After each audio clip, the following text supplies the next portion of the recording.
খরচা বিল্লাল ও জুয়েল ভাই, আপনারা যথেষ্ট ভাইরাল মানুষ এবং শিক্ষিত মানুষ, সমাজের সম্মানীয় ব্যক্তি আপনারা। তো আপনারা এককালীন তো অনেক বন্ধু ছিলেন এবং বন্ধুও আছেন। তো যে বিল্লাল যে বইটা লিখেছে, যে হৃদয় ভাঙা আহাজারি না কি একটা বই, যাই হোক, তো বইটার মূল্য অনেক বেশি হওয়ার কারণে আপনি যে বিরোধিতা করছেন জুয়েল ভাই, এটা কি সত্যি আপনারা বিরোধিতা করছেন নাকি বইটাকে ভাইরাল করছেন পাবলিককে বোকা বানিয়ে? আমরা কিন্তু বুঝতে পারছি না, আপনাদের যুক্তি করে এটাও হতেও পারে। তো যাই হোক, ওর বই ও লাখ টাকায় বিক্রি করুক আর 5 টাকায় বিক্রি করুক, সেটা দেখার আমাদের বিষয় নাই।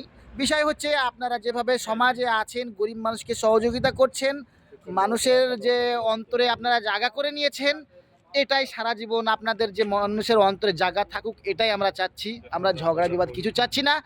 তো সবাই সুস্থ থাকবেন, ভালো থাকবেন। আপনারা দুজনেই ভালো মানুষ, দুজনেই সমাজের জন্য কাজ করছেন, কাজ করুন, এভাবেই কাজ করে থাকুন। আপনারা সুস্থ থাকুন।